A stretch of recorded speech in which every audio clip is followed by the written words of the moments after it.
shadow that has ever overcome your light. There is no rival that could ever stand against your might. You've always been with us. Every battle you've already won. We've already won. Come on, sing this with me. There is no weapon that has ever left a mark on you, and there is no army with the power to conquer truth. You've always been with us. Every battle you've already won, or we've already won. Show me one thing He can do. Show me a mountain He can move. He's the God of the breakthrough, and anything is possible. Come on, who believe that today? Show me one thing that's too hard. Show me waters He can't part. He's the God of the breakthrough, and anything is possible. It's possible. Hallelujah! Come on, church! Can we give God our highest praise today? Pwede ba nating ibigay ang pinakamataas na papuri para sa ating Panginoon? If you believe that anything is possible with God, can we give God our loudest clap today, church? Amen. Hallelujah. Good morning po sa ating lahat. Happy Sunday. Pwede bang pakitignan muna saglit yung mga katabi natin at sabihin naman natin, I am blessed to be with you today. Hallelujah. Amen. And I know we would like to recognize first yung mga VIPs po natin in the house. Meron po ba tayong mga first timers today? Pwede bang pakitaas naman saglit yung mga kamay po natin? Ayun, meron po tayo doon. Nandun sila ate. Welcome po to Church of God Baguio. This is the church that loves God and loves people. We are so happy and blessed na kasama po namin kayo today. And because of that, meron po kaming simple gift para sa inyo. You may claim your free coffee from our church cafe, which is Agkape, after the service. And syempre, hindi makukumpleto yung gawain natin to na hindi natin nababate ang bawat isa. So, may I invite everyone to get out of their seats at pakibati naman yung bawat isa. Amen.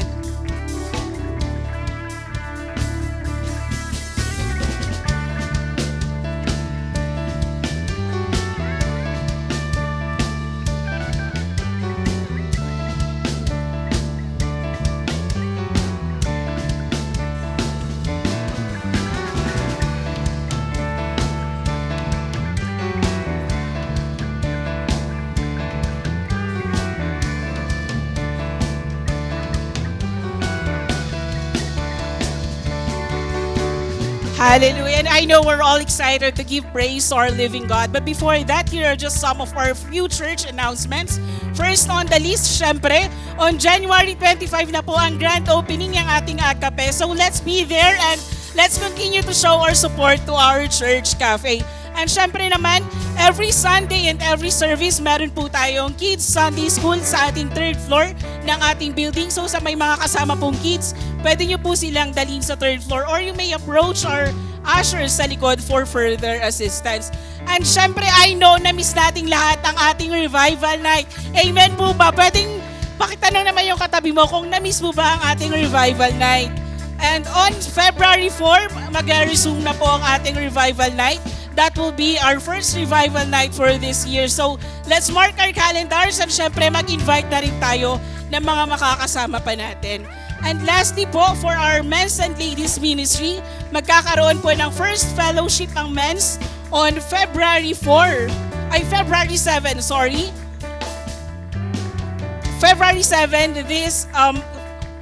that's a Saturday, and next will be February 14 for our couples ministry naman po, and lastly, February 21 for our men's ministry. And I know excited na tayong lahat ng magbigay ng papuri para sa ating Panginoon. If you believe that anything is possible with God, can we give praise to our living God tonight? Can we shout hallelujah? And there is a kingdom that's advancing at the speed of light, and in His kingdom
crush disappointment and break. Come on, we say now all of my fear I will turn into praise. Shake off despair as I sing out your name. A victory dance, I will dance loud and faith. I will crush disappointment. Come on, let's testify today. Now all of my fear I will turn into praise. Shake off despair as I sing out your name. A victory dance, I will dance loud and faith. I will crush disappointment. Show me one thing he can do. Show me mountains he can move. He's the God of the breakthrough. Come on, do believe that today. Show me one thing that's too hard. Show me waters he can't find. He's the God of the breakthrough. And anything is possible. Come on, let me hear it, church. Show me one thing. Come on, lift those hands up for the Lord. Show me mountain he can't move. He's the God of the breakthrough. And anything is possible. Show me one thing that's too hard. Show me waters he can't find. He's the God of the breakthrough. And anything is possible. It's possible. Hallelujah.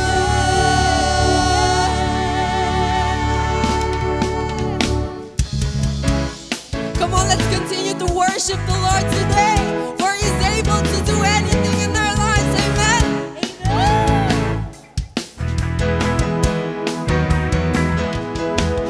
We will not be shaken. We will not be moved. Even in the trial, we put our trust in you. We're standing on your promise. The just shall live by faith. You can do it. Come on, can we wave our hands if you believe that today? You are God. You are able. Oh, you can do anything when we take the limits of you. You are God. You are able. Able to do anything. Come on, can we lift those hands up?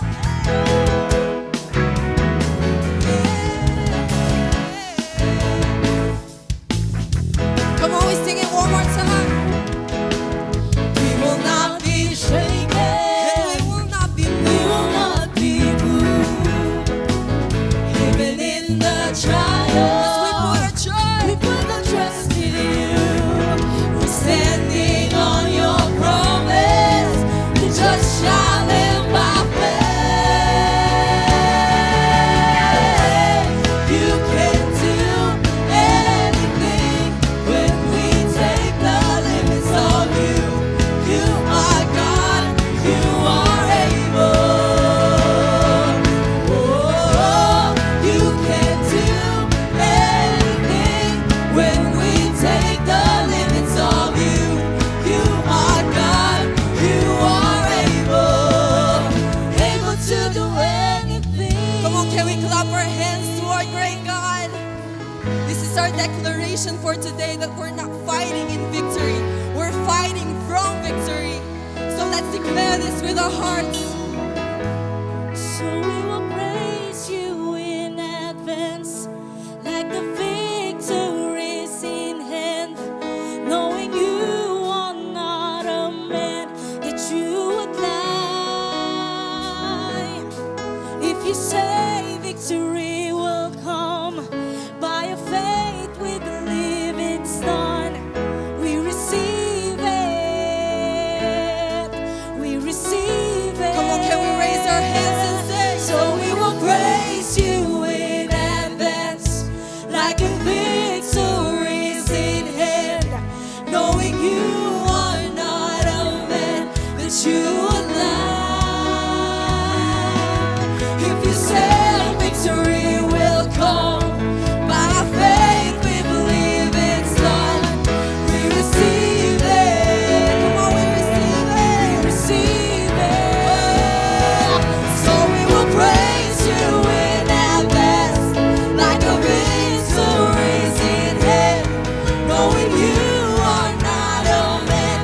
true love. 'Cause this is the God we serve. If you said victory will come, by faith we believe it's done. We receive it. We receive it. You can do anything when we take the limits of you. You are God. You are able. Oh, you can do anything when we take the limits of you. You are God. You are able. Come on, lift it up to the King of Kings. Oh, you can do anything when we take the limits of you. You are God. You are able. Oh, you can do anything when we take the limits of you. You are God. You are able. Able to do anything.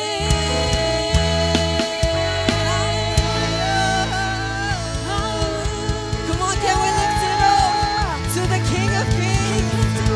Come on, can we clap our hands to our great God, the one who deserves all the glory, all the praises, and all the adoration. Come on, if you believe that God is able to do anything in your life, come on, lift up your thanksgiving and praise to our great and mighty God. Hallelujah.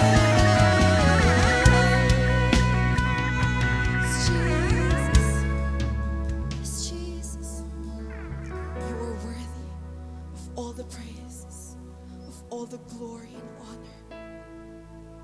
You deserve all the praise, Lord.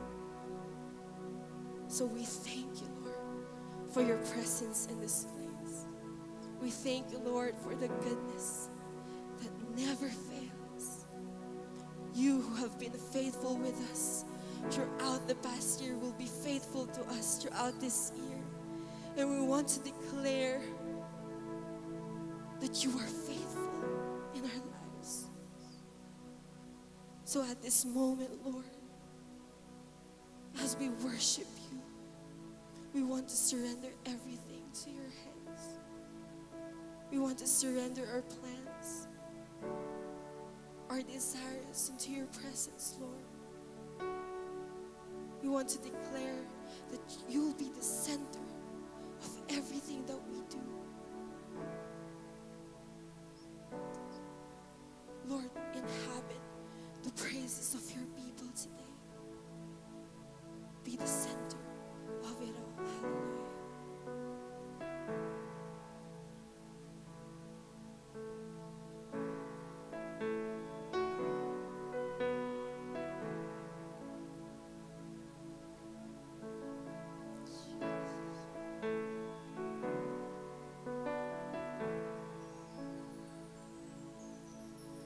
Jesus, the center of it all.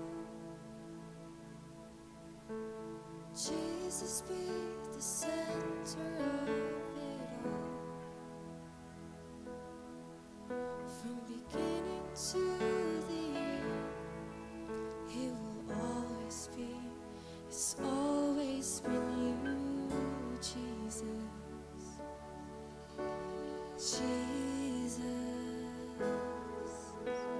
Jesus at the center of it all. Jesus at the center of it all. From beginning to the end, it will always be. It's always been you, Jesus. Jesus, nothing else matters. Nothing in this world will do.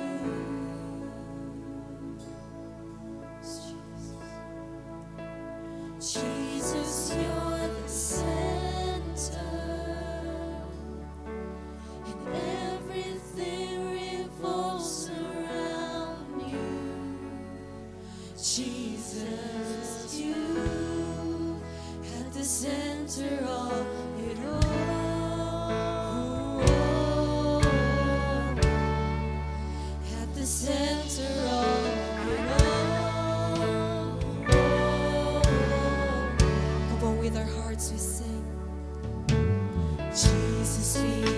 center of my life. Come on, declare this by faith.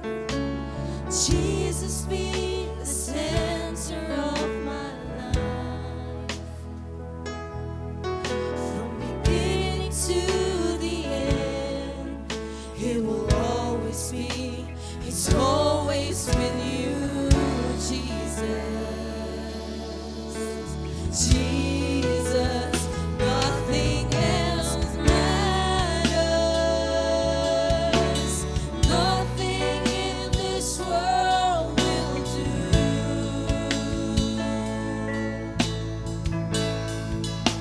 Jesus, you're the center,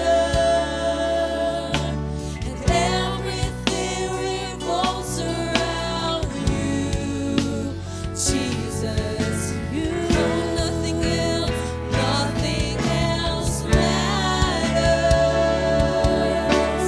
Nothing in this world will do.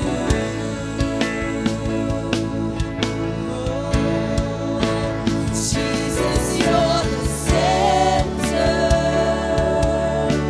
and everything revolves around you. Jesus.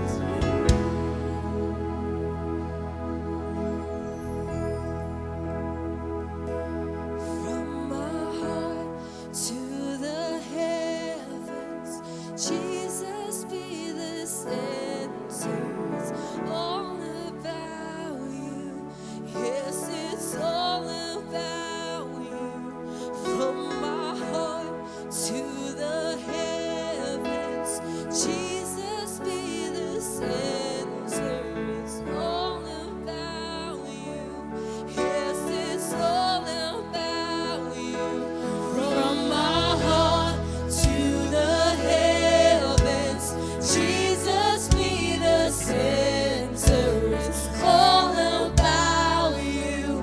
Yes, it's all about my heart. From my heart to the heavens, Jesus be the center. It's all about you. Yes, come on, this is our declaration today. From my heart to the heavens, Jesus be the center. It's all about you. Yes, it's all about from my heart to the heavens, Jesus be the center. It's all about you. Yes, it's all about you.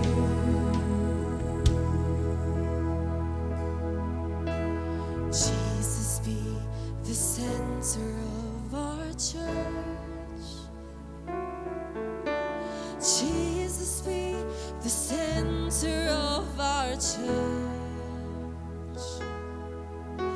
And every knee will bow, and every tongue shall confess you, Jesus. Jesus. Come on, can we say his name, Jesus? Jesus. Jesus. 'Cause there's power in his name. Jesus. There is healing in his name. Jesus. Oh, Jesus. Jesus. It's all about you, Lord. It's all about you, Lord. Jesus. Oh, Jesus. Oh, Jesus. Oh, Jesus. From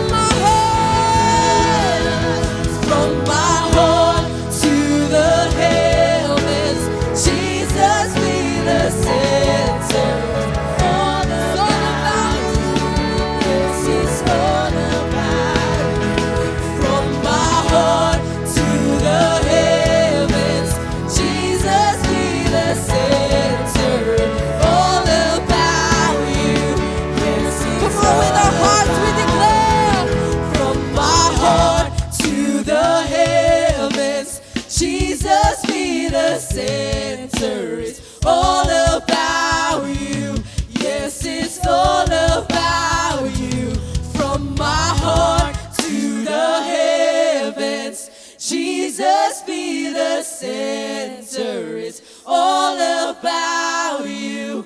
Yes, it's all about you. From my heart to the heavens, Jesus be the center. It's all about you. Yes, it's all about you. From my heart to the heavens, Jesus be the center. It's all about you. Yes, it's all about you. From my heart to the heavens, Jesus be the center. It's all about you. Yes, it's all about you. Come on, can we praise the one who deserves it all? The one who's worthy of our praises. All the glory, all the honor, all the might belongs to our great God. Hallelujah. You are worthy.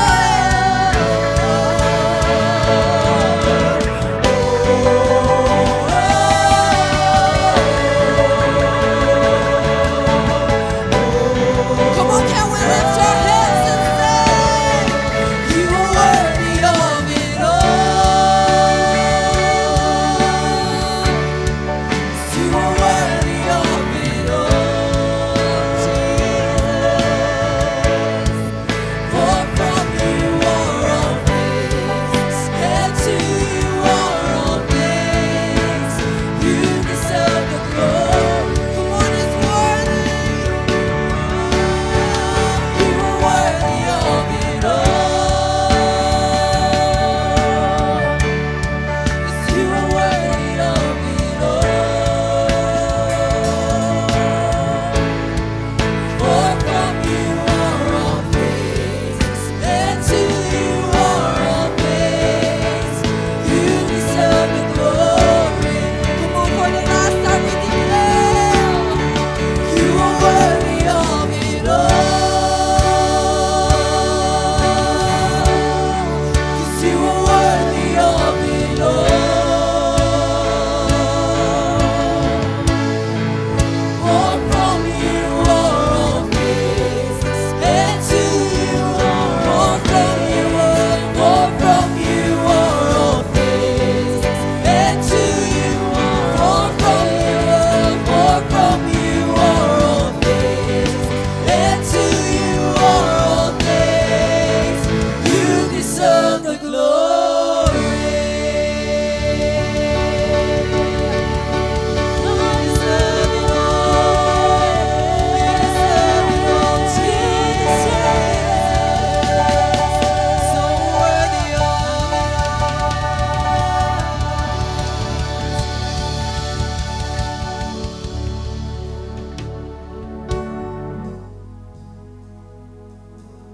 Thank you, Lord. In this attitude of worship before the Lord, let's declare what God has put in our hearts. The count of three, let's do this together. In the Philippines, our country, Jesus Christ is Lord. In Baguio City, Jesus Christ is Lord.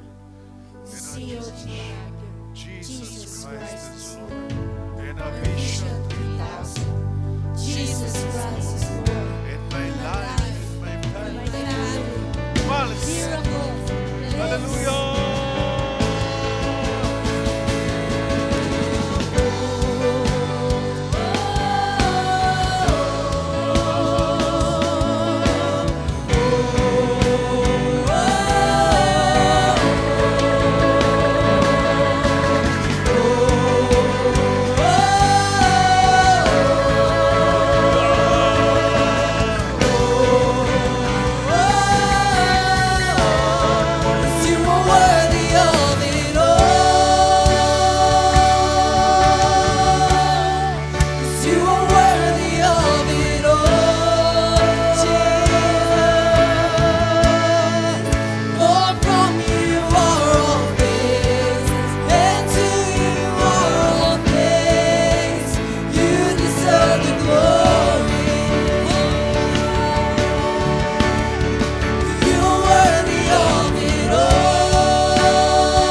God, you deserve all the glory and all the honor.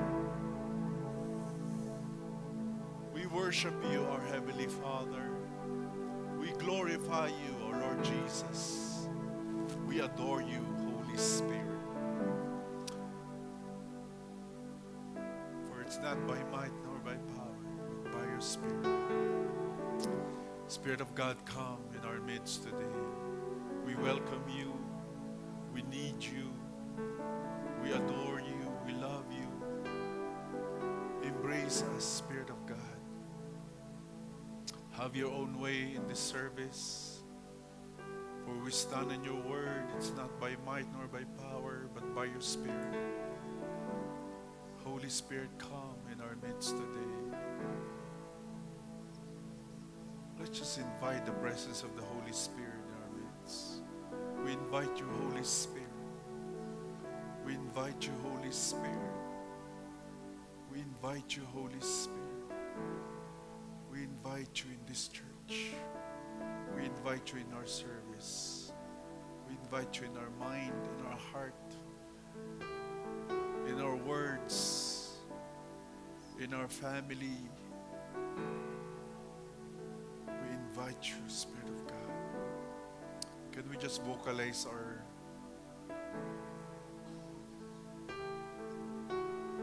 inviting Him in our lives? Can we just open our mouth and invite Him? Let's just say it.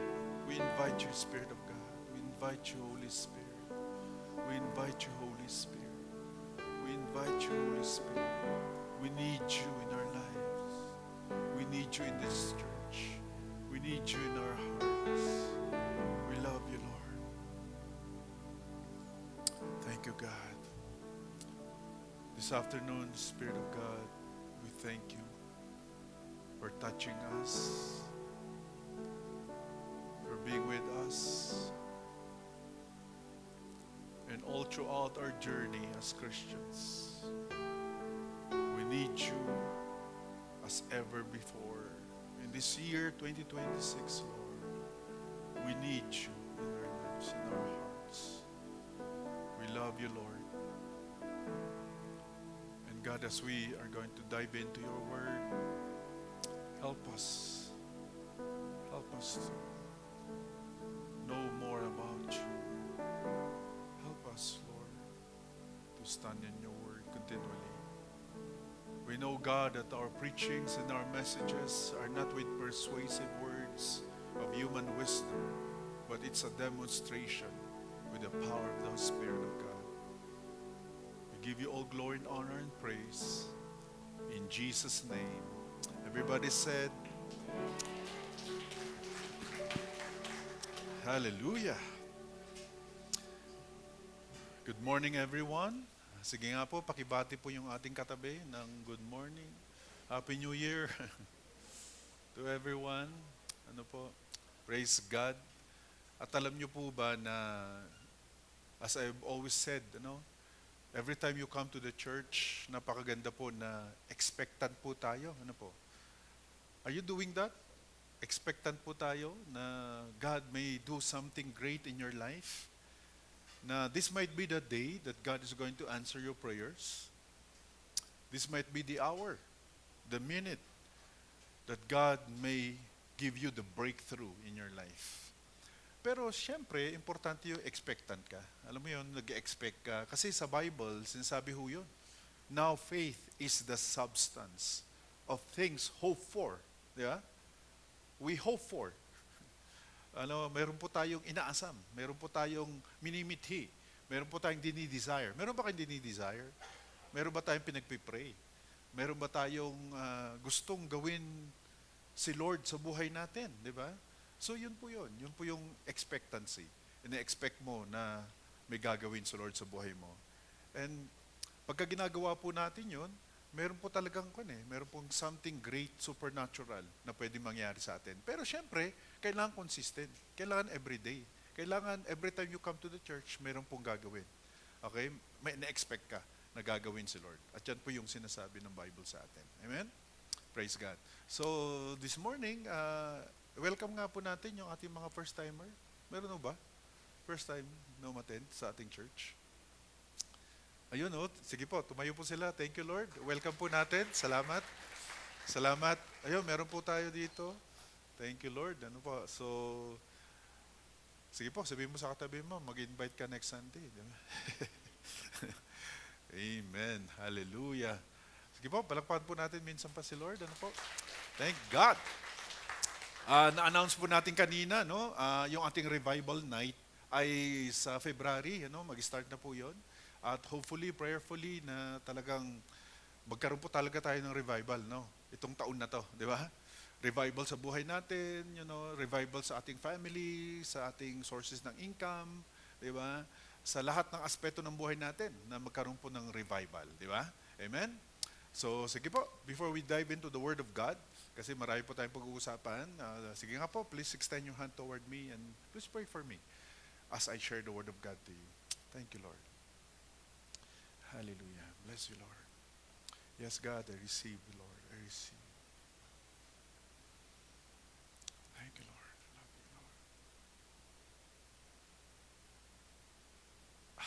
Yes, Lord, I receive the prayers of your people, Lord.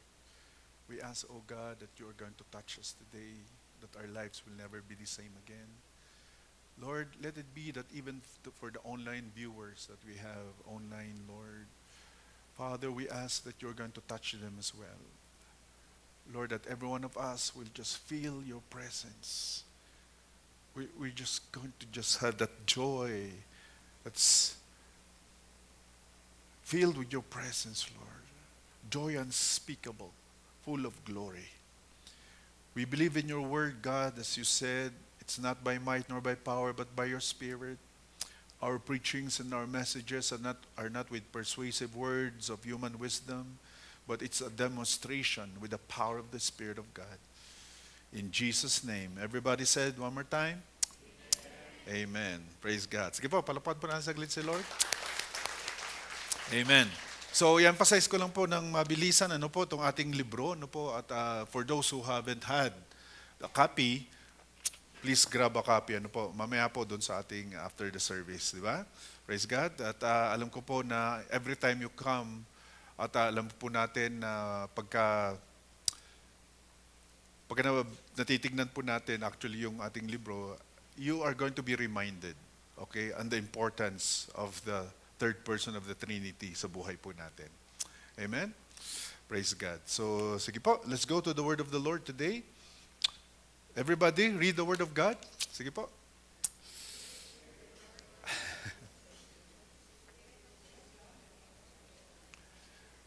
Counsel of might, the spirit of the knowledge and the fear of the Lord. Ganda po nito, no? Yung Isaiah 11 verse 2. Actually po, ito po ay patungkol po sa ating Panginoong Jesucristo. Okay? So, binanggit po itong Bible po, verse po na to. Ito po ay sinabi po ito, kinote po ito, patungkol sa ating Panginoong Jesucristo. It's all about the Lord Jesus. At sabi niya, the Spirit of the Lord will rest on Him. Yung Him na to, it's the Lord Jesus. So, kung titignan po natin maigi, i-meditate po natin yung verse po na to, dito po natin makikita yung great importance talaga ng third person of the Trinity. Kasi si Jesus mismo, kinailangan niya ang banal na Espiritu. Di ba? Sipin niyo po yun saglit. Si Jesus, fully God, fully man, nung nandito siya sa mundong to, di ba, kinailangan niya ang banal na Espiritu. Isipin niyo po saglit. Ibig sabihin, mas kailangan mo talaga siya. Are you getting this? Kasi si Jesus mismo eh. Sige nga po, basahin po natin yung ating Bible. Have you brought your Bibles with you? Okay, let's turn it. O yun, Sige nga po, itaas nga po natin. Hallelujah. Praise the Lord. O yun, nagdala na rin sila. Hallelujah. Palapakan nyo nga po yung sarili. Praise God. Okay. So, every time you come to the church, maganda po, magdala po tayo ng Bibles natin. Amen? Amen. Parang dalawa lang yung masaya. Okay. Okay, so let's go there. Tingnan niyo po kung gaano kaganda to. Sa Acts chapter 10, kaya ayoko pong i-flash po dito palagi, kasi maganda po na dadalhin po natin talaga yung Bible natin. Acts 10:38, ayan po, sasabi po dito, Acts chapter 10, verse 38. Tingnan niyo po ito. Ano sabi niya dito? And you know that God anointed Jesus of Nazareth with the Holy Spirit. Kita niyo? With the Holy Spirit. Jesus was anointed by God with the Holy Spirit and with power. Then, Jesus went around, sabi niya dito, doing good and healing all who were oppressed by the devil, for God was with him. Kita niyo po ito, saglit. Ang ganda ho, no?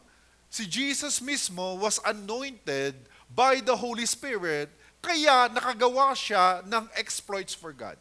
Kaya nakagawa siya ng ginagawa niya nung nandito siya sa mundo natin because the Holy Spirit was with him. Kaya ito po yung Isaiah 11:2 eh. The Holy Spirit was with him. Right? And then, nung nandun po ang banal na Espiritu sa kanya, doon po siya nagkaroon po ng supernatural, extraordinary na nangyari sa kanya. So, ibig sabihin nito, lahat po tayo mga Kristiyano, kung nandyan ang banal na Espiritu sa iyo din, meron ka ring extraordinary na pwedeng gawin para sa Panginoong Diyos. Ganun po yung senaryo po nito eh. Di ba? Kaya, pero dito sa verse po na to, sinasabi po dito, it's about the Lord Jesus, right? Pero kung it's about you as well, sipin nyo naman, yung kinawa ng ating Panginoon Kristo, nung nandito siya sa mundo natin, ganyan din ang mangyayari sa bawat isa sa atin. Amen po ba yun? Nagets ho ba natin? Ha? Kaya nga, tandaan po natin na dito po sa mga pinag-uusapan po natin, ina-emphasize po natin yung importance talaga niya sa buhay po natin. Kaya sana po lahat po tayo ay magkaroon po ng ganyan na understanding sa buhay po natin, right? So dito po, I have titled the message, ayan ho siya, All Areas of Life. Ayan. All areas of life. Can you just say that all together? All areas of life. So kung meron kang pangangailangan sa buhay mo, kailangan mo ang banal na Espiritu. Yan po yung ibig sabihin. Meron ba kayong pangangailangan sa buhay nyo? Parang tatlo lang naman yata dito. May pangangailangan sa buhay niya. Kung may pangangailangan ka sa buhay mo, kailangan mo ang banal na Espiritu. Regardless of your reality of your life. Meron tayong reality sa buhay natin na yung pinag-uusapan po natin at sinasabi ng Bible sa atin na may mga gandang mangyayari sa buhay po natin, pwede po bukas yun Pwede after 1 month yun Pwedeng after 2 months yun Pwedeng after 1 year yun Right? Pero yung reality ng buhay mo, hindi po dapat hadlang na hindi po nating i-absorb kung ano sinasabi ng Bible sa atin. Right? Are you getting that? Kasi nga po, kung minsan, dahil sa reality ng buhay mo, kung minsan naiiba yung pananaw mo sa buhay mo. Nakabase ka dun sa reality ng buhay mo. Diba? Halimbawa, may pinagdadaanan kang pagsubok sa buhay mo. Diba? May pinagdadaanan kang problema sa buhay mo. Kung minsan, nawawalan ka ng, alam mo yon, nawawalan ka ng tiwala kung minsan sa Diyos. Diba? Feeling mo wala siya. Diba? Feeling mo, pinabayaan ka na. Diba? Meron ba kayong ganung feeling? Tandaan po natin, ito pong verse po na to. Alright? You go back to this verse. Kasi lahat ng area ng buhay po natin ay kailangan pala natin ang banal na Espiritu. Kailangan pala natin talaga siya. Okay, so ano ba yung mga pwede niyang ibigay sa atin? Yun ang dapat nating pag-isipan. Bakit all areas pala ng buhay natin? Kailangan natin siya. Kasi dito pa lang, sa unang part ng ating verse na binasa sa Isaiah 11 verse 2, binigyan na po tayo ng isang, alam mo yon, isang bagay na dapat po nating ilagay sa puso po natin. At yan po yung number 1, okay? Yan po yung the Spirit of the Lord. Yan po yung sinasabi po niya. Alam niyo po, pag binanggit po yung Spirit of the Lord or God's Spirit or the Spirit of God, right? Or the Spirit, yun po yung mga names of the Holy Spirit. Okay? Kaya pagka binanggit po, the Spirit of the Lord, it refers to the third person of the Trinity. Okay? Kailan nyo po intindihin yun, ha? Okay? So, pagka binanggit po yan, the Spirit of the Lord, Spirit of God, Spirit of, the Holy Spirit, patungkol po yan sa Kanya. Okay? The third person of the Trinity. So, pagka binanggit po yun, the Spirit of the Lord, rest upon Him, anong ibig sabihin? It should be our identity. That should be our identity. That should be our direction sa buhay po natin. Hindi po dapat tayo ang nagdi-decide sa buhay natin. Hindi dapat tayo ang dapat na nasusunod sa buhay natin. Hindi dapat yung will mo ang nasusunod. Kundi dapat yung ating banal na espiritu sa buhay po natin ang nasusunod sa buhay po natin. Kaya nga, not my will, but yours be done. Yung will ng banal na espiritu dapat ang nananatili sa atin. Kaya yan po dapat ang identity. Sabihin nga natin, identity. Anong ibig sabihin ng identity? Yan dapat ang magiging buhay mo.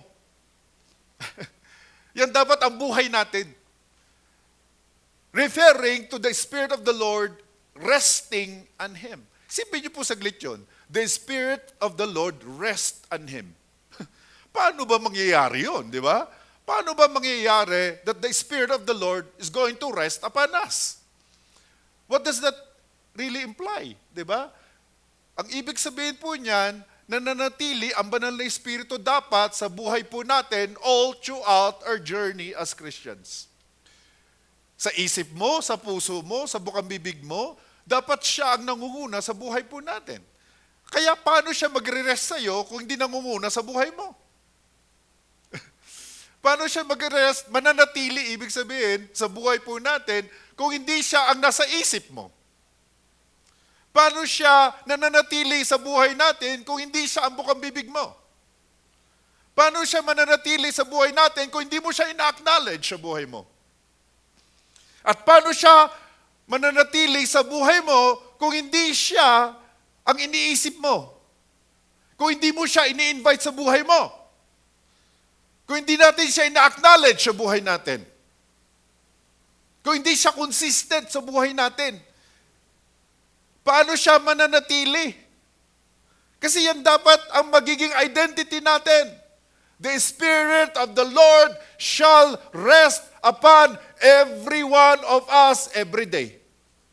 Regardless of your situation. Regardless of your status of life.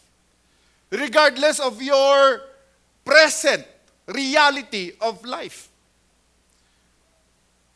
The word of the Lord should be our guide.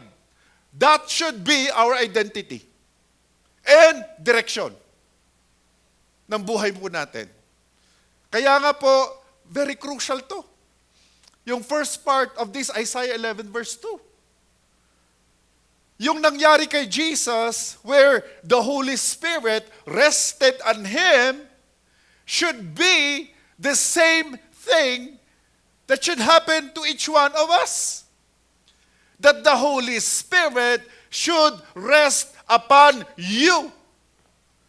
It should rest upon us all throughout our journey as Christians. So pag binanggit po yan, ito po ang ibig sabihin po niyan. The Spirit of the Lord resting upon us speaks of God's presence, God's ownership, and God's guidance. Ano ulit? Presence. Ano ulit? Ownership. Ano ulit? Guidance. Kaya nga po, yan po yung pinaka-crucial. So kung hindi po nangyayari yan sa atin, ano nangyari? You are not really belonging to God. You do not have guidance actually. And you don't have the presence of God in your life. At yun po yung pinaka-crucial sa lahat, yung presence ni God sa buhay po natin. Diba? Kaya nga po, ang tawag sa ating Christian nga naman eh. Naturingan tayong Kristiyano nga eh. Right? So meaning, it should be our guide. That should be our identity. Are you getting this? That should be our identity. referring to the Holy Spirit being resident in our lives all throughout our journey as Christians. Now, let's go to 1 Corinthians one more time. Okay, let's open our Bibles. Come on, let's do this. Hallelujah. Praise God. 1 Corinthians chapter 6, verse 19. Ano po ang sinasabi ng Bible sa atin? 1 Corinthians 6, verse 19 tells us, Don't you realize that your body is the temple of the Holy Spirit who lives in you and was given to you by God? You do not belong to yourself. So yung ating katawan talaga, hindi sa atin. Amen. Kaya alagaan mo yung sarili mo. Paano mo inalagaan ang sarili mo? The only way na alagaan mo ang sarili mo is when the Holy Spirit is resting upon you. Kaya yun po yung binabanggit natin. That should be our identity. The Holy Spirit should rest upon us. Why? Because God owns us. We need the presence of God. Right? We need the guidance of God and we need the ownership of God in our lives. So what are you going to do? Begin every day acknowledging, Lord, I belong to you. Pwede ba naman sabihin yun saglit? Lord, I belong to you. Yeah? Lord, I belong to you. My body is not my own. Kaya hindi pwede talagang hindi mo pa talagang paiksiin ang buhay mo eh. Hayaan mo si Lord kung kailan ka kukunin. Kahit ano pang problema mo, huwag mong sabihin, kunin ka na ni Lord. Huwag ganon. Ay, mali yun. Hayaan mo kung kailan ka kukunin ni Lord. Okay? Tuloy-tuloy ka lang kahit marami kang problema. Kahit na dumapa ka na sa problema. Kahit gumapang ka na sa problema, hindi mo dapat pwedeng paiksiin ang buhay mo. Kasi may karapat, mayroon kang power para paiksiin ang buhay mo eh. Pwede mong gawin, di ba? Pwede mo nang pabayaan ang buhay mo, mag-vices ka na lang, di ba? Magbisyo ka, kung ano-ano lang gawin mo sa buhay mo, di ba? Para mapaiksi ang buhay mo. Di ba? Mag-overdose ka. Pwede mong gawin yun, right? Kaya hindi talaga siya hindi talaga siya, dito po pinapakita sa atin na ang ating buhay ay precious. Right? Bakit? Kasi linikha tayo ng Diyos eh. We were created in the image of God eh. Kaya ang tao, paiksiin niya ang buhay niya, alam mo kung bakit? Because the enemy doesn't want to see us. Right? He wants to kill us, to destroy us. So, ibig sabihin nito, kung marami ka talagang din matitinding mga pagsubok sa buhay mo, mayroon talagang ang enemy talaga, part din yan eh. Okay? To destroy you eh. To kill you and to steal from you. Kaya dito, rini-remind tayo mga kapatid, na yung nangyari kay Jesus, dapat yan din ang mangyari sa atin. Jesus' identity is the Holy Spirit when He was here. Kaya nga, He went about doing good after the Holy Spirit came upon Him. Di ba? That is His identity in His life. So tayo mga Kristiyano, that should also be our identity. Are you getting this? Yung identity mo. Alright? That the Holy Spirit should be the one moving in your life, guiding you, protecting you, doing everything in your life. Yeah? So paano ba mangyayari yun? Nabanggit ko kanina, you should, anong gagawin natin? Acknowledge Him, invite Him, maging bukang-bibig mo siya sa buhay mo, para yung sinabi ng Bible sa atin that the Holy Spirit or the Spirit of God rest upon Him, upon you, will happen. Right? So, another thing is that you make decisions not just by opportunity, but by God's leading. Hindi lang dahil may maganda ng oportunidad, gagrab mo na. You need to be led by God. In ministry, in family, in business, you need to ask, does this honor the Lord? Na-honor ba si God sa aking gagawin? In Romans 8:14, ito na po yung pinaka-verse po natin, di ba? That you really need the Holy Spirit like never before. At dito, sinabi niya, for as many as are led by the Spirit of God, these are the sons of God. Kita niyo po yun? Kung gaano ka-crucial tong verse po na to, yung word of God na to, very crucial to, mga kapatid. Yung mga Kristiyano na naturingan, na nandyan ang banal na Espiritu sa kanila, ay sila lang ang binabanggit ng Bible sa atin, ang anak ng Diyos. Sila lang talaga ang anak ng Diyos. Wala nang iba. Hindi rin sa church, hindi religion, hindi sa kabutihan mo din na ginagawa, kundi dahil ang banal na Espiritu ay nananatili sa iyo. Doon ka nagiging anak ng Diyos. O di ba? Isipin niyo po 'yon. Kung gaano katindi ho nito, ang pinag-uusapan po natin. Ito, let me just give you a quote from A.W. Tozer. Si A.W. Tozer po, ito po siya. Binanggit ko to one time na si A.W. Tozer ay a theologian. Marami po siyang libro na sinulat and it's all about prayer and fasting. At marami pong ginawa si Lord sa buhay niya. At ito po ang kanyang binanggit. Tingnan niyo to. Everybody, can you just, read the quote of A.W. Tozer. Sabi niya, the Christian life is not lived by your own power. Grabe, no? Hindi daw sa ating kapangyarihan. But by the presence of God's Spirit. Tingnan niyo po ito. Within us. It's not really by us. Totoo nga naman, Kayo po yung mga patuloy po natin binabanggit. Hindi lang po ito binabanggit ko lang or binabanggit ng Bible, binabanggit ng mga matitinding mga naka-experience ng presence ni God sa buhay po nila. Right? Okay, so ngayon, when the Holy Spirit is going to rest upon you, this is going to be the result. Ito yung mga mangyayari sa atin. Ito yung matatanggap natin na galing sa Diyos. Number 1, wisdom. Okay? Kaya sabi niya doon, the Holy Spirit, the Spirit of God will rest upon Him. Ano daw? The Spirit of wisdom. Ano po itong mga to? Kailan po natin kailangan yung right decision sa buhay natin? Napansin niyo po, ang dami nating kapalpakan sa yung mga decisions po natin sa buhay. Tama? Pumalpak na ba kayo o hindi pa? Pumalpak na tayo, right? So, kailangan natin ng wisdom. Kaya nga, all areas of life. Sino po sa atin ang hindi nangangailangan ng wisdom?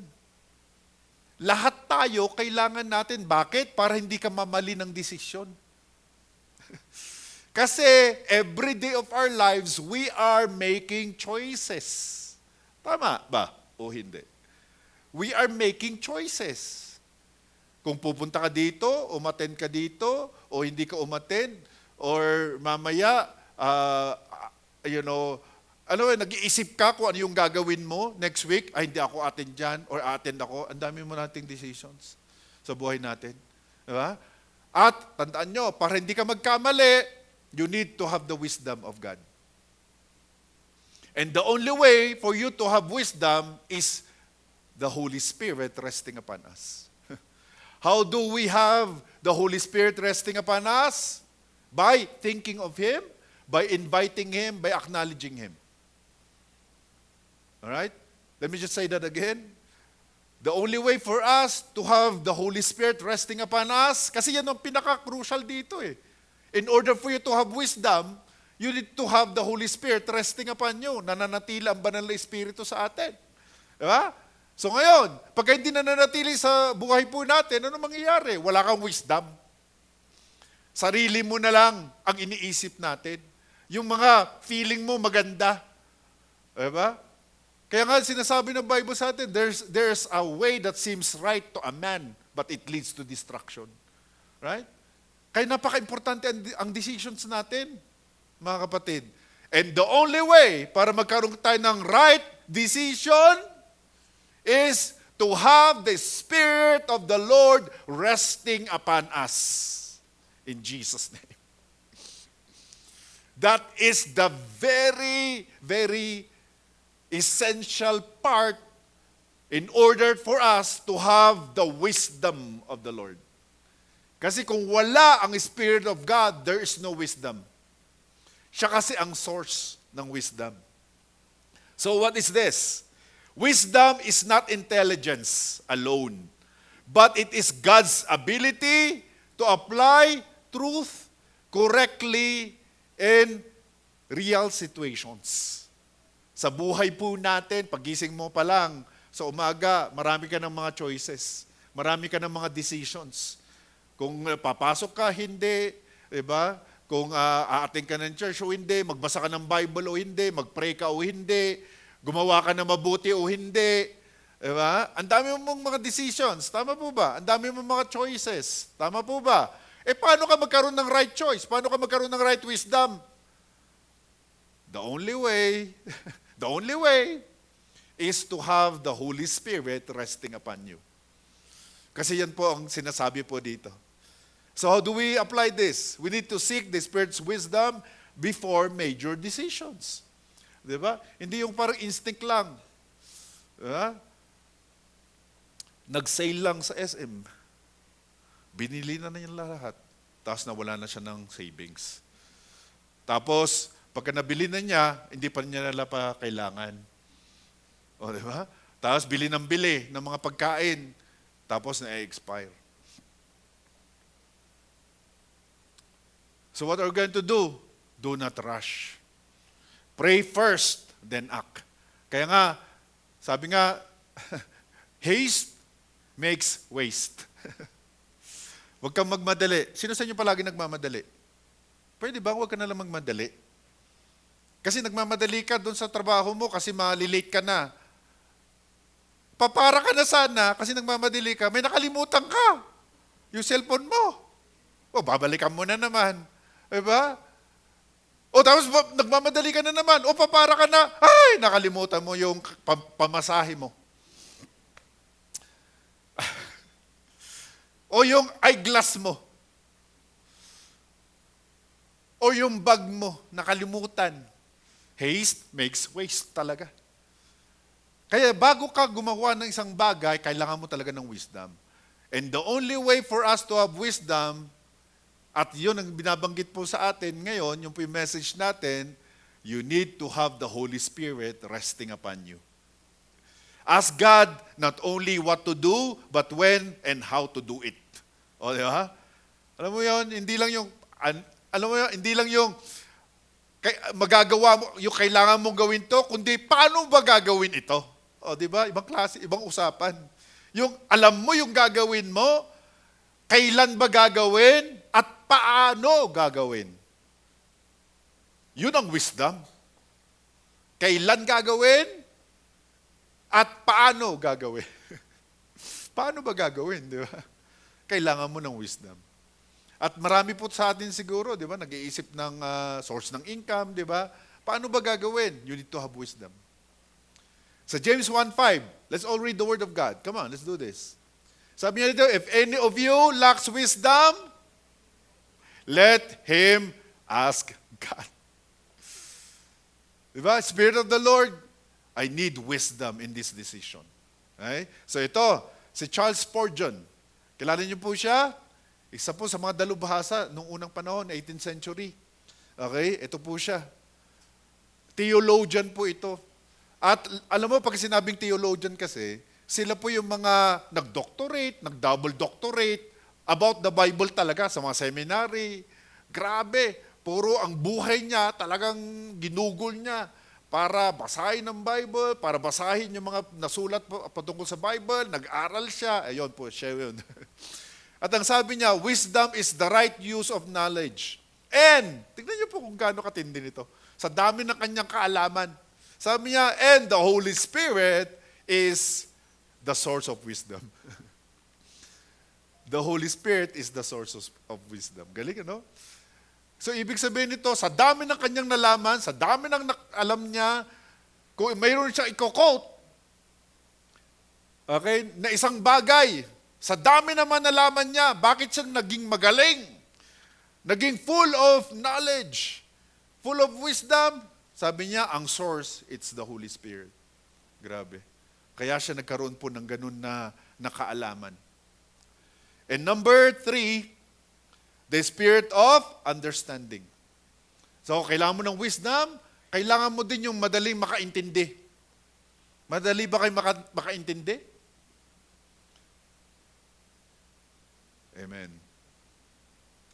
Madali ba kayo makaintindi? Tingnan mo yung katabi mo, kung madali makaintindi. O hindi mo maintindihan. Sa kanyang mga ginagalaw, sa kanyang mga gustong sabihin, sa kanyang mga iniisip, hindi mo maintindihan. Well, you need to have the Holy Spirit. Bakit? The Holy Spirit is not just the Holy Spirit of wisdom. It's also the Spirit of understanding. Ano ba ito? It's discernment and clarity. Para clear lahat ang gagawin mo. So what is this? Well, the Spirit gives insight beyond surface appearance and helps us understand people. Grabe. Helps us to understand situations. And helps us to understand the Word of God. Grabe, ano? You can just imagine. Diba? Alam mo, yung number 1, yun ang pinakamahirap na maintindihan. Ang tao. Amen po ba yun? At pati sarili mo, kung minsan hirap na hirap kang intindihin din. Bakit kaya ako ganito? Minsan ba nag-isip kayo ng ganun? Bakit ba ginawa ko yun? O, diba? Ano ba nangyari? Ba't ko ginawa yun? Bakit ako nag-decide dun? Diba? Bakit siya? Diba? Parang gano'n. Palagi ka nagsisisi. Amen? So what are you going to do? You should avoid judging quickly. Ask the Spirit for understanding. Kaya kung minsan, alam mo, masyado tayong, judgmental. Kaya sabihin mo sa katabi mo, huwag kang judgmental. Alam mo, ibig sabihin ng judgmental, di ba? Nakita mo lang siya, sa pagmumukha pa lang niya, nag-decide ka na. Ay, hindi pwede. Hindi pagkakatiwalaan yan. Oh, di ba? Nag-decide agad, judgmental agad. Di ba? Alam mo kung bakit? You are lacking understanding. That's why you need to have the Holy Spirit resting upon us, right? So, in conflicts, pray for clarity before responding. Amen. In conflicts, let the Spirit open your heart to understand Scripture deeply. So, see, tingnan nyo, people, hard to understand. Situations, hard to understand. Yeah? Tingnan nyo po yung mga nangyayari sa mundo natin. Right? Naintindihan mo ba yun? Paano mo maintindihan yun? Sa mga nangyayari? Puro sakuna, di ba? Yung climate change natin, matindi. Right? Puro baha. Let the Spirit open your heart to understand Scripture deeply. So in 1 Corinthians 2:12, tingnan niyo po ito, galing ito, hallelujah. Ano sabi niya dito? O, tingnan niyo. We have received, di ba? The Spirit who is from God. For what purpose? That we might understand. Para magkaroon ka ng pagkaintindi sa tao, sa sitwasyon, at sa salita ni Lord. The only way para mangyari yan sa atin ay, sabi niya, the Spirit who is from God. You need to receive Him. Hallelujah. You need to receive Him. Very clear sa Bible, oh, hallelujah. Woo! Parang ako lang excited dito. 1 Corinthians 2:12. Meron palang ganun. Akala ko walang ganyan. Meron. We have received. So meaning, if you did not receive the Holy Spirit, what will happen to you? You will never understand people, you will never understand situations, and you will never understand the Bible. No way. Why? Because the Word of God tells us that we should receive Him, the Spirit of God, so that you are going to understand. Praise the Lord. Hallelujah. Ngayon, if you are going to acknowledge the Spirit of God, if you are going to receive Him, if you are going to have Him in your life, praise God, you are going to be more intelligent. Full of wisdom and full of understanding. Amen. Lalo kang mas madaling makaintindi. Kasi yun ang pinakamahirap. Yung makaintindi. Kaya nagkakaroon ng conflict. Di ba? Kasi hindi kayo nagkakaintindihan. Gusto niya black. Ikaw gusto mo white. Magkalayo. Ang nakikita niya, 6. And nakikita mo, 9. O diba, yung 9, hindi 9 yan. Eh, nandito ka sa kabilang parte. O diba, 9, pag ganyan, 9. O diba, nandito ka. Eh, nandun siya sa kabila. Eh, 6 na nakikita. Paano kayo magkaintindihan? So, the only way para magkaintindihan kayo, you need to have the Holy Spirit resting upon you. That's the only way. And number 4, of course, nandiyan po si John Piper, sabi niya, the Holy Spirit enables us to see what human eyes cannot and understand what human minds cannot grasp. Ang galing naman nito. Theologian to, si John Piper. Napakatindi na theologian. Grabe mga libro niya, grabe. As in, hindi mo nga maintindihan kung minsan yung mga libro. Okay? Pero binigyan tayo ng isang hint, isang bagay na dapat bigyan natin ng pansin. Para kung hindi ka man theologian, diba? Hindi ka man scholar, hindi ka man cum laude or magna cum laude or top notcher sa school, ikaw naman pinakamagaling. Why? Not because of you, but because of the Spirit of God resting upon you. And number 4, the Spirit of counsel. Ito na, medyo mabigat ito. Pabigat ng pabilalim ng palalim. Yung gustong gawin ng banal na Espiritu. Kaya nga, all areas of life. Tama? All areas of... Sino bang hindi kailangan ang wisdom? Sino bang hindi kailangan ng pagkaintindi? At sino bang hindi kailangan ng nagtuturo sa kanya? Yung counsel. Di ba? Hindi. Divine guidance for daily living, for everyday life. Ha? At dito po, so ano yun? Well, the Holy Spirit is our counselor, giving guidance in choices, challenges, and crossroads. So what are you going to do? Consult the Holy Spirit before seeking human advice. Kasi kung minsan nagpapakounsel tayo, nagpapakounsel sa psychologist o kaya sa counselor, baka pwede naman. Yung sinasabi ng Bible sa akin, John 14:26, ano sabi niya? The Helper, referring to the Holy Spirit, will teach you. Grabe naman. Antindi.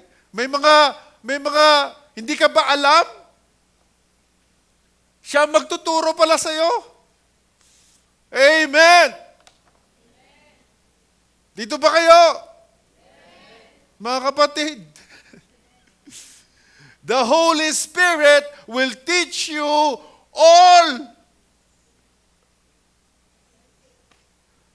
Gusto mo bang matuto ng anong bagay?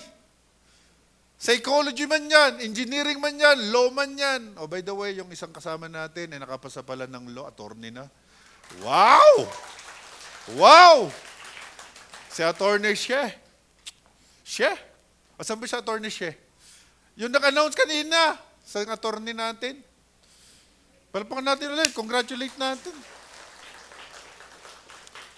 Diba? So, grabe. Pero dito, pinag-uusapan natin, alam mo, bago ka mag-take ng exam, Holy Spirit, give me wisdom today. Holy Spirit, help me to go back to what I have reviewed. Holy Spirit, help me sa mga decision ko. Di ba? Ganun lang naman yun. Simple lang. And the Holy Spirit will teach you many things. Hindi all. All is all. Why? Because all-knowing siya. Alam mo ibig sabihin na all-knowing? Grabe naman. Lahat ng field na gusto mo. Lahat ng kailangan mo. Lahat ng dapat mo isipin. Why? Because He is God Almighty. He is all-powerful, all-knowing, all-present. Sabi nga po ni Rick Warren, kilala niyo po si Rick Warren, di ba?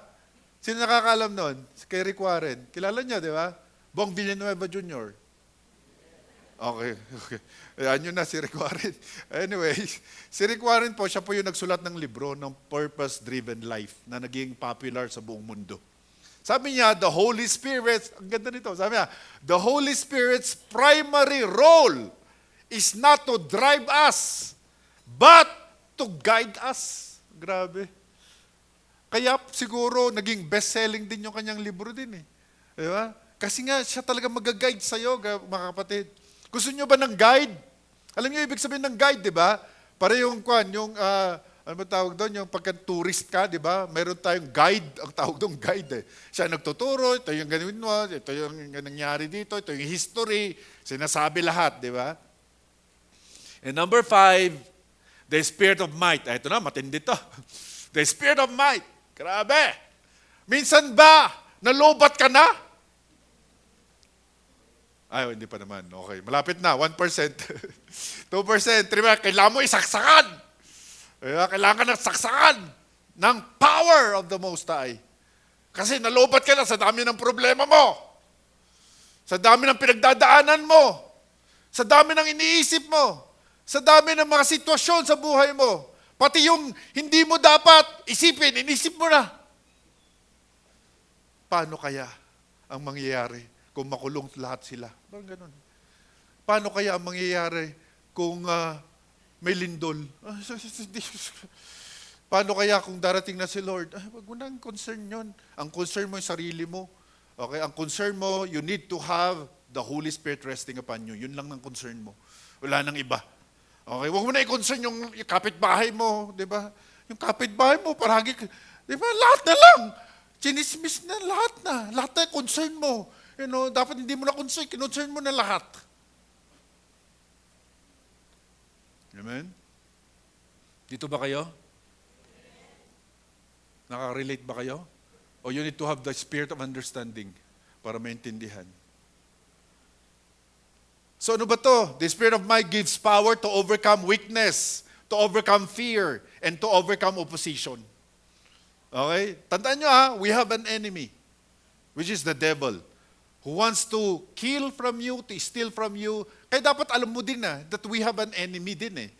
Di ba? Para hindi ka masyadong masyak kung marami kang pinagdadaan. Alam mo yon? Para hindi ka masyak. Alam mo yon? Kuminsan kasi, di ba? Ay, katapusan ko na to. Di ba? Nasasyak ka, nag-worry ka. Hindi, di ba? He is the Spirit of might. He is the Holy Spirit. Right? Overcome weakness. So what are you going to do? Rely on His strength, not your own ability. When tired, napagod na ba kayo? Na-discourage na ba kayo? Nagkaroon ba kayo ng attack?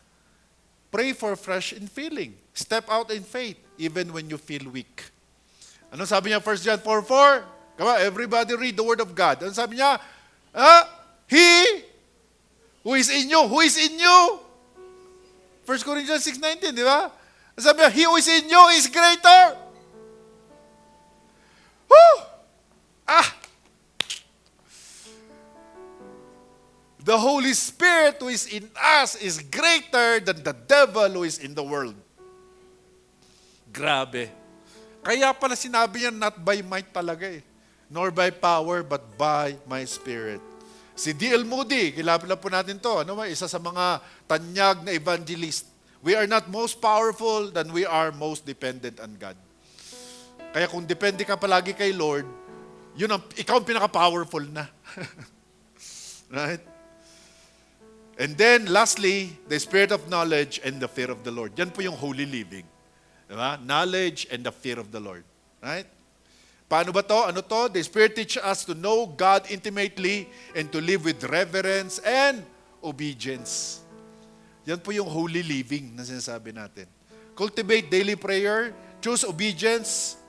Let the fear of the Lord shape your values, shape your words, and shape your actions. Ang sabi ng Proverbs 1:7, the fear of the Lord is kita nyo, the fear of the Lord is the beginning of wisdom. Kaya pala, tayo na may takot sa Diyos, nagkakaroon talaga tayo ng wisdom sa mga sitwasyon eh. Alam niyo ba, ang laking bagay ng wisdom sa mga sa mga, alam mo, nagda-drive ka, di ba? Yung hindi ka impatient. Alam mo yon, hindi ka impatient.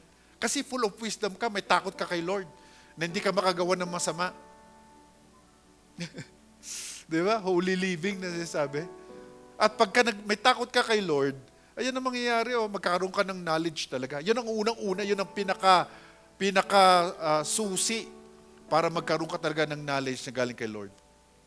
Okay, another quote from A.W. Tozer, the closer you walk with God, the more carefully you will live. So Isaiah, nakita na natin, Isaiah 11:2 shows us that a successful, kaya nga all areas talaga, balanced and fruitful is impossible without the Holy Spirit. He shapes our identity, He shapes our decisions, He shapes our understanding, He shapes our guidance, He shapes our strategy, and He shapes us to live a holy life. Grabe, ano? Kaya, ang word ni Lord, all areas of life. So, atupagin mo, the Holy Spirit will rest upon you. Yan ang pinakasusi sa wisdom, knowledge, might, fear of the Lord, holy living. Kaya, buong buhay mo, okay, yan ang gusto ng Panginoon sa atin. Kaya anong gagawin natin? Siguro po, pagkatapos ng ating service, syempre, yan ang atupagin natin. Identity natin yun eh. The Holy Spirit. He is our identity. Atupagin natin that He is going to rest upon us always. Why? Because when the Holy Spirit is resting upon us, all areas of your life will be in the right path. Yun po yung sinasabi nyo, trust in the Lord, di ba? And He is going to lead us into the right path. Okay, lastly, si Corrie ten Boom, let me just end with this. Sabi niya, without the Holy Spirit, we can do nothing.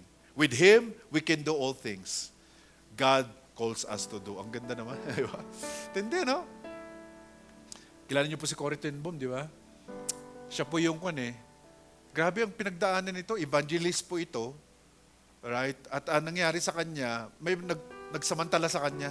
Alright? Pinagsamantalaan siya, 'di ba, doon sa mission field. And then, syempre, grabe, frustrated siya. Ayun na way. 'Di ba? Syempre, tao pa lang din. Pero one time, after few years, nag-preach siya. 'Di ba? Kasi evangelist eh. So tuloy-tuloy pa rin kanyang gawain kay Lord. Dahil sa preaching niya, alam mo ba, biglang nandun yung nagmulas siya sa kanya. Paano mo naman po forgive yun? Grabe naman. Di ba, sa dami naman ng place, sa dami naman ng situation, biglang nandun, pero umiiyak. Na-touch na pala siya ni Lord. Okay? And then, pinurgive na lang din niya. Ganyan po ang buhay niya. Siguro nagawa niya yon dahil nga dito, without the Holy Spirit, we can do nothing. Wala talaga tayong magagawa. And lastly, so life may touch many areas, but the Spirit must rule them all. Kaya nga all areas of life. It should be the Holy Spirit must rule them all. So in order for us to have the Holy Spirit resting upon us, what we're going to do? Acknowledge Him, invite Him, embrace Him. at maging bukang bibig natin sa buhay natin. Amen? Sige po, tayo po tayong lahat. Thank you, Lord. Pasalamat nga tayo sa kanyang salita. Kasi kung wala yung Bible sa atin, paano natin malalaman? Diba? Paano natin malalaman that we need the Holy Spirit without the Bible? Diba? There's no way. Hindi tayo pwedeng haka-haka lang or tradition lang. Diba? Ang pinag-uusapan natin dito is ang Bible, ang Word of God. Kaya ganun ka-precious ang Bible. Right? At syempre, reinforce sa kanyang salita, heaven and earth will pass away, but His Word will never pass away. Kaya mga kapatid, itong pagtungtong natin in 2026, napakaganda that the Holy Spirit will rest upon us. It should be all areas of our lives. At tupagin po natin yan. Okay? Kaya po, ito po yung ating mga dapat maging resolution, kung may resolution ka, that the Holy Spirit will rest upon you and everything follows. Amen? Sige nga po, can we just bow down our heads for a while? Can we just close our eyes and just meditate on the message of the Lord? Ganda po, ang message niya sa atin. The Spirit of the Lord will rest upon him. The Spirit of wisdom, the Spirit of understanding, the Spirit of counsel and might, the Spirit of knowledge and the fear of the Lord. Grabe. Thank you, Lord, for your word. Hipuin nyo nga po, convict nyo nga po ang buhay po namin. That we may give you the highest honor, the highest adoration, that we may embrace you like never before, O Lord. Spirit of God, move in our midst today. Let the conviction of the Spirit of the Lord come upon us. Kaibigan, kung nandito ka, walang aksidente, nandito ka. The Lord has brought you here. Baka ikaw, hindi mo pa tinanggap si Jesus sa buhay mo. Hindi ka pa nag-pray ng prayer to receive Jesus in your life. Baka umating ka lang ng church, gumagawa ka ng mabuti, pero hindi sapat yun eh. Hindi yun kasi. Ang pinakauna talaga na dapat natin, linalagay sa buhay natin, and it's the Holy Spirit convicting you right now, is to receive Jesus in your heart. For as many as receive Him, He gave the power to become His children. Di ba? Kung ikaw, hindi ka pa nag-pray ng prayer to receive Jesus, pwede mo pang itaas yung kamay mo ng mabilisan. Ayan na po, meron po tayo. No? Praise God. Can we just follow after me, At yung po nagtaas ng kamay, just follow after me and please pray this prayer from your heart. Sabihin mo lang, Panginoong Diyos. Sabihin mo, let's just follow, sabayan nga lang po natin saglit sila. Sabihin natin, Panginoong Diyos, patawarin niyo po ako sa aking mga kasalanan. Salamat po, Panginoon, sa iyong pagpapatawa. Panginoon Jesus, pumasok ka sa aking buhay. Ikaw na maghari at maging Panginoon ko. If you pray that prayer from your heart, as the Word of God tells us, if you confess with your mouth Jesus is Lord, believe in your heart God raised Him from the dead, you will be saved. May salvation. Praise God. Hallelujah. Mga kapatid, in this attitude of worship before the Lord, we're going to give. Di ba? Praise God for the Bible. Lahat ng ating ginagawa is from the Word of God. And thank you for all your giving sa online viewers natin. Para sa inyo din to. Salamat sa inyong mga pagbibigay. The Lord bless you abundantly. Siksik, liglig at umapaw. Can we just raise it to the Lord, yung ating mga giving? Our Heavenly Father, thank you for a generous heart, a grateful heart, O Lord, that we can give unto you into your kingdom. Salamat, Panginoon, sa ministry ng Church of God Baguio, na kung saan gusto namin maraming mga kaluluwang maliligtas. Lord, multiply our sources of income that we can give more to your work. We bless you, Lord, in Jesus' name. Amen. Can we just raise our hands for the blessing of the Lord? The Lord bless you. The Lord keep you. The Lord make His face shine upon you, and the Lord be gracious to you. the Lord turn His face toward you, and the Lord will give you peace. Right now, we declare everyone in this church will prosper in all things and be in health, even our soul prospers. Goodness and mercy will follow us all the days of our lives, and we shall dwell in the house of the Lord forever. With long life, God will satisfy us and show us His salvation. Come on, everybody said, Amen.